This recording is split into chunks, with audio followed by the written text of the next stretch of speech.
সূরাতুল আরাফ এটা একটা দেওয়ালের নাম। জান্নাত জাহান্নামের মাঝখানে একটা দেওয়াল হবে, ওইটার নাম হলো আরাফ। আল্লাহ তাআলা নবীকে তাসাল্লি দিছেন যে মানুষকে বুঝাইতেছেন, ঠিক আছে, যদি মানে তো আলহামদুলিল্লাহ, যদি না মানে টেনশন করে নিজেরা শেষ করেন না। এমন টেনশন করেন না যে নিজের কী হয়ে যায়, ক্ষতি হয়ে যায়। ওয়াল ওয়াজনু ইয়াওমাইযিনিল হক, কিয়ামতের ময়দানে আমার আপনার আমলনামা ওজন করা হবে, মাপা হবে। এটা তো বাস্তব ভাই। এখানে একটা কথা বলছেন আল্লাহ যে মাপা হবে, গণা হবে এটা বলে নাই। গণা হইলে যার গণায় নামাজের সংখ্যা বেশি জিততে যেত। এখানে গণনা করা হবে না, ওজন করা হবে। তাহলে হইতে পারে আমার আপনার যদি ইখলাসের সহিত আমি 2 রাকাত নামাজ পড়ি, আজকের জোহরের নামাজ যে পড়ছি, যদি এটা আল্লাহর জন্য পড়ে থাকি, হইতে পারে এই 4 রাকাত নামাজেই আমার আমলের পাল্লা বাড়িয়ে দেবে। সুবহানাল্লাহ, আল্লাহ আমাদের আমলের পাল্লা বাড়ি করে দেন। তো আমল নামা মাপা হবে, এটা কি সত্য। কিন্তু কিছু ভাই বলে যে আমল তো দেখা যায় না, এই যে একটু আগে জোহর নামাজ পড়ছি, এখন আর দেখাতে পারবেন? তো এদের দাবি যেই জিনিস দেখা যায় না এই জিনিস মাপা যায় না। ভাই জ্বর দেখা যায়, মাপা যায় কিনা? এখন মাপা যায়। এখন তো গরম ঠান্ডা মাপা যাইতেছে, সব কিছু মাপতেছে। তো এগুলো যদি মাপতে পারে তো আল্লাহ আমল মাপতে পারবো না? সব মাপতে পারবো।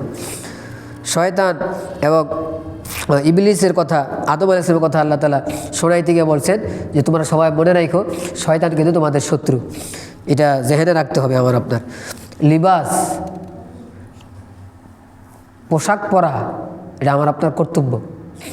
পোশাক যেরকম মানুষের একটা সৌন্দর্য, তো এটা হচ্ছে বাহ্যিক পোশাক, আর একটা হচ্ছে তাকওয়া। এই তাকওয়ার মাধ্যমে মানুষের আরও বেশি সৌন্দর্য ফুটে ওঠে। এই জন্য বেশি পোশাকের গুরুত্ব চাইতেও তাকওয়ার গুরুত্ব বেশি দিতে হবে।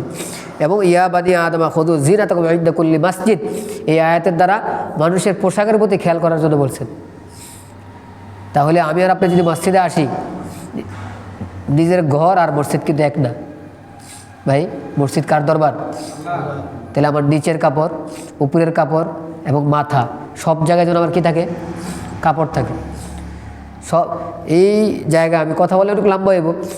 হানাফি, মালিকি, শাফি, হাম্বলি 4 মাযহাবের উলামায়ে কেরাম এই আয়াতের ব্যাখ্যায় একমত যে পোশাকের ভিতরে মাথার টুপি সহ। কিছু লোক বাইরেছে, গরম গরম কিছু ইমানদার বাইরেছে, এদের টুপিও লাগে না, মাঝে মাঝে অনেক সময় কাপড়ও লাগে না। জিজ্ঞাসা করলে বলে কয় এগুলো কোনো সমস্যা নেই, নামাজের টাইমে টুপি খুলে ফেলায় আরও না। ভাই পোশাকের অন্তর্ভুক্ত কীও? টুপিও। যে বিনা ওজরে বিশেষ কোনো কারণ ছাড়া যদি কেউ টুপি ছাড়া নামাজ পড়ে, নামাজ মাকরুহ। মানুষকে আল্লাহ তাআলা সাধ্যের বাইরে আদেশ করে না। নেক কাজ বলেন আর গুনাহ থেকে বাঁচা বলেন, মানুষকে আল্লাহ তাআলা এমন কোনো নেক কাজের আদেশ করেন নাই যেটা মানুষের সাধ্যের বাইরে। এমন কোনো গুনাহ থেকে আল্লাহ নিষেধ করেন নাই যেটা ছাইরা দেওয়া মানুষের সাধ্যের।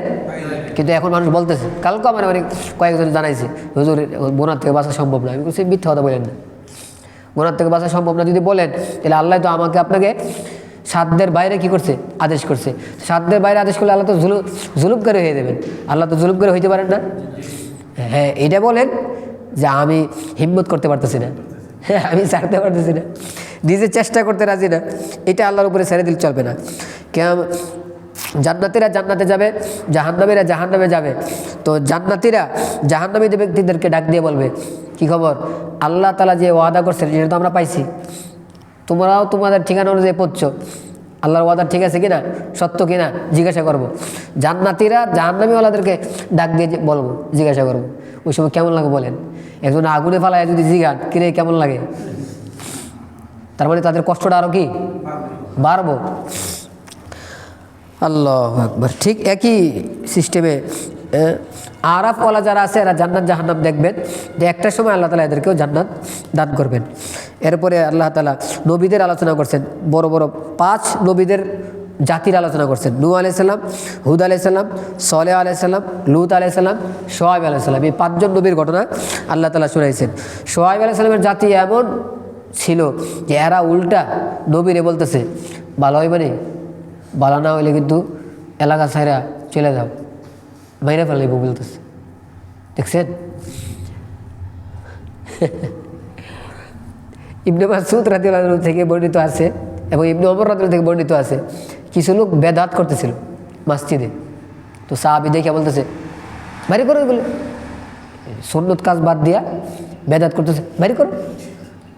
কি বোঝা গেল? উল্টাপাল্টা কর্নেওয়ালা ব্যক্তি মসজিদ থেকে বের হবে।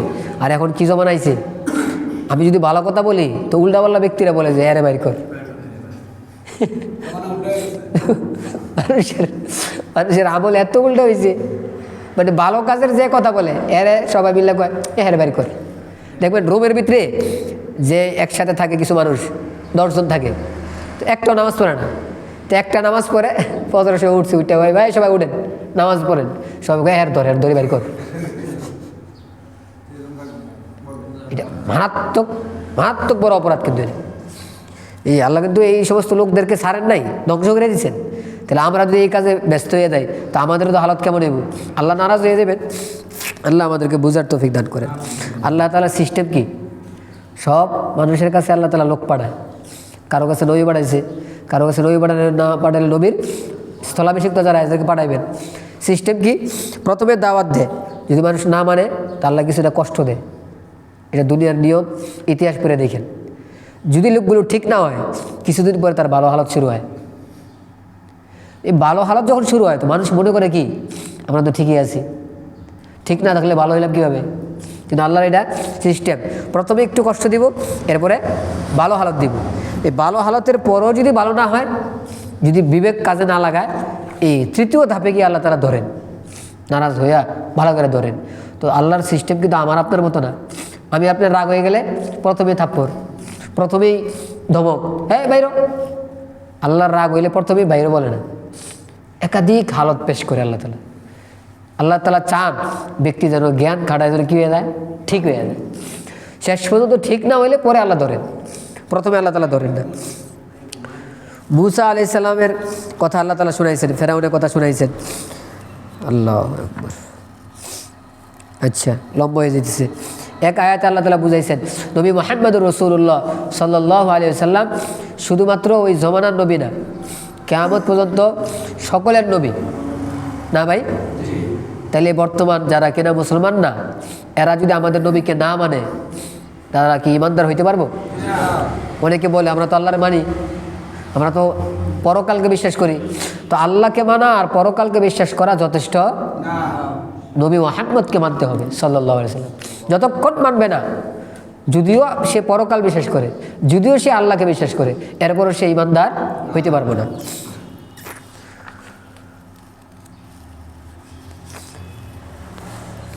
মুসা আলাইহিস সালামকে আল্লাহ তাআলা বলছে যে তুমি ওই এলাকায়, যে এলাকা যাইতে চাইছো সেখানে যাও, বাকি যুদ্ধ করতে হইব, জেহাদ করতে হইব। তো ওনার সাথে যারা আছে এরা যাইতে চাইতেছিল না, এরপরও তো রওনা হয়ে গেছে। এদিকে ওই এলাকার লোক যারা আছে এরা জানতে পারছে যে মুসা তো আসতেছে। এরা চিন্তা করছে তাহলে মুসা আরে কীভাবে শেষ করা যায়। মানুষকে শেষ করার কয়েক সিস্টেম আছে। একটু হলে সরাসরি মাঠে নাইবা অস্ত্রের যুদ্ধ করা, আর একটা হলো অস্ত্রের যুদ্ধ না কইরা তার বিরুদ্ধে মানুষের ব্রেন লাগাই দেওয়া, আরেকটা আছে যে তার বিরুদ্ধে জাদু করা। বুঝতেছেন ভাই? এর ভিতরে একটা প্রকার হলো বদদোয়া করা। কার দোয়া কবুল হয় এ লোক বাইর করছে। বালাম বিন বাউরা নামে এক ব্যক্তি ছিল, ওই ব্যক্তির দোয়া কবুল হইত। তেরা মিল্লা আইসে এই ব্যক্তির কাছে আইসা বলতেছে তুমি মুসার বিরুদ্ধে বদদোয়া করো। বলছে আল্লাহ নবী, তার বিরুদ্ধে বদদোয়া করা আমার দ্বারা সম্ভব না। এরপরে এরা এই যে বড় হাদিয়ার গাঠি উপহার নিয়ে আইছে, বিশাল বড় মালের গাঠি দেখিয়া এই মন কে গেছে, ঘুরে গেছে। ভাই বর্তমান জমানায় কিন্তু এটা হইতেছে। হ্যাঁ, ভালো ব্যক্তিকে দিয়ে খারাপ কাজ করাইব। এখন সে খারাপ কাজ করতে রাজি না, তো পরে তার কাছে কি পাঠায়, টাকার বান্ডেল পাঠায় না ভাই। এক ব্যক্তি নেতা হয়েছে, আমি জানতে পারছি উনি যার কাছে বলছে উনি আমার ওস্তাদ, আমি ওস্তাদের মাধ্যমে জানতে পারছি ওই নেতা হইতে পারবো কিনা ট্রেনিং দিতেছে। নেতা হইতে পারবো কিনা কি দিতেছে, ওই ট্রেনিংয়ের মধ্যে প্রশ্ন করছে মিথ্যা বলতে পারবা, খাওয়া পারবো, বাস হ্যাঁ নেতা পাস। কি দিয়ে দিছে, পাস। মিথ্যা বলতে পারলে কি জমানাইছে।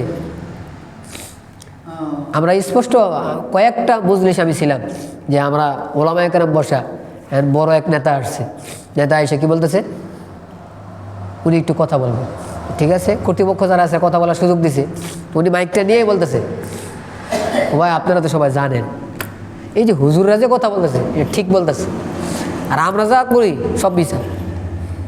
তো নিজেই তো শিকার আইতেছে, বুঝেন না ওই কথা, নিজের মুখ দিয়ে শিকার আসছে কিনা। এরপরও মানুষ যদি তার পিছনেই শোনে, তো এটার চিকিৎসা কে করবো? এটার চিকিৎসা তো আমাদের কাছে নাই। না বুঝা কেউ যদি দৌড়ায় এটা কিন্তু বুঝার যায়, আচ্ছা বুঝা দৌড়ায় বুঝা দৌড়ায়। আল্লাহ আল্লাহ তাআলা আমাদের সবাইকে বুঝার আমল করার তৌফিক দান করেন। নবী যে বলে দিয়েছেন আমি গায়েব জানি না, যদি আমি গায়েব জানতাম তাহলে আমি অনেক কল্যাণ অর্জন করতে পারতাম, বিপদ আপদ আমার স্পর্শ করতো না। কিন্তু নবী যে কষ্ট পাইছে কিনা? পাইছে। তো নবী যদি আল্লাহ ঘোষণা করাইছে, আপনি বইলা দেন যে আমি নিজের ক্ষতি করার এবং নিজের উপকার করার আমি মালিক না। এখান থেকে কোনো ভাই আবার বলবো যে আরেক আয়াতে আছে আল্লাহ গায়েব কেউরে জানায় না, তবে আল্লাহ যার ব্যাপারে ইচ্ছা করেন। তাহলে ওই আয়াত দ্বারা বোঝা গেছে নবীরা কি জানেন? গায়েব জানেন। এই প্যাচ দিয়ে মানুষকে কি রাখে? প্যাচের মধ্যে পালায় রাখে। আয়াতগুলো আসলে প্যাচ না, প্যাচ নাই, কিন্তু মানুষই কি লাগায়।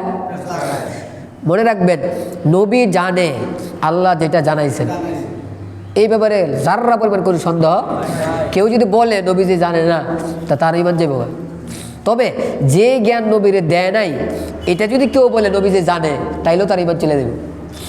আবার যে জ্ঞান আল্লাহ নবীকে দিছে এটা নবীজি জানে, কেউ যদি বলে না আমি এটা মানি না, না মানলে ইমান চলে দেব। ঠিক এর উল্টা, যে জ্ঞান আল্লাহ নবীকে দেয় নাই এটা নবী যে জানে না, কেউ যদি বলে না জানে, তো এখানেও কি দেব? ইমান চলে দেব। এই জন্য ডাইরেক্ট বলা গায়েব জানে না এটা যেরকম সুন্দর না, আবার ডাইরেক্ট বলা গায়েব জানে এটাও সুন্দর না। এটা বলি আমরা আল্লাহ যা জানাইছেন নবী তা জানে, আল্লাহ যা জানান নাই নবী তা জানেন না। কি ভাই কথা কোনো পেশ আছে ভাই? স্পষ্ট। আল্লাহ তাআলা আমাদেরকে বুঝার আমল করার তৌফিক দান করেন। বেশি কষ্ট লাগতেছে ভাই? সব জিনিস সবার জানা থাকে। আচ্ছা ঠিক আছে, নবী তো অনেক বড় মানুষ, তাহলে নবীর ব্যাপারে আমাদের কথা বলার অনেক সময় বেয়াদবি হইব। তাহলে আমি একটা সাধারণ ব্যক্তির মেসাল দিই। একজন ব্যক্তি এলাকার বেশি জ্ঞানী, এই এলাকার সবচেয়ে বেশি জ্ঞানী, কি উনি ডাক্তার, তাহলে মানুষ সম্মান দেয় কিনা? এখন ওনাকে যদি বলা হয় যে খাবার গান্দা হয়ে গেছে, পচা, ওই পচা খাবারের স্বাদ কি বলেন? বুঝেন না বলেন? যদি আমরা জিজ্ঞাসা করি ডাক্তার সাহেব পচা খাবারের স্বাদ কি বলেন, ডাক্তার বলতেছে আমি জীবনে পচা খাবার খাই নাই, স্বাদ বলবো কিভাবে?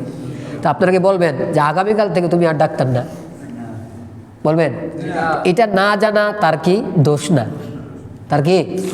কিন্তু ওই যে পচা খাবারে যে পোক আছে, পোকের যদি জিজ্ঞাসা করেন পোকে বলতে পারবো মজা কি, সে সবসময় ওই পচার মধ্যে পড়ে রয়েছে। এটার দ্বারা আমি বুঝাইলাম যে এই যে পচা খাবারের স্বাদ ডাক্তারের না জানার কারণে ডাক্তারের সম্মান কমে নাই। ঠিক তেমনিভাবে আল্লাহ নবীজিকে যে জিনিস জানান নাই ওইটা না জানার কারণে নবীজির সম্মান কমতো না। আল্লাহ তাআলা আমাদেরকে বুঝার আমল করার তৌফিক দান করেন। শেষ আয়াতে একটা আয়াত শেষের দিকে, সেটা হলো নামাজ চলাকালীন ইমাম সাহেব যখন কেরাত পড়বে তো মুক্তাদি কেরাত পড়বে না, মুক্তাদি কেরাত ফাতিহাও পড়বে না, ফাতিহার পরে সূরাও পড়বে না। ওয়া ইযা কুরিআল কুরআনু ফাসতামিউ লাহু ওয়া আনসিতু, যদি ইমাম সাহেব কেরাত শুরু করে তো তখন যদি তোমার কাছে আওয়াজ আসে তো তুমি শোনো, আওয়াজ আসে না তখনও তুমি চুপ থাকো। কয় হুকুম? 2 হুকুম। কেন?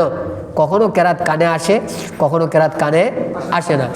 আসলেও আমি সব পাবো, কানে না আসলেও আমি। যেমন জুমার খুতবা, ইমাম সাহেব দাঁড়ায় খুতবা দিতেছে, মাইক নাই, দেখবেন পিছনে যারা আছে এরা শুনতো না, তাহলে সামনে যারা আছে এরা শুনতেছে। শুননেওয়ালা যেরকম সওয়াবের বাগী, যাদের কাছে আওয়াজ পৌঁছে না তারাও সওয়াবের বাগী। আল্লাহ তাআলা আমাদেরকে বুঝার আমল করার তৌফিক দান করেন।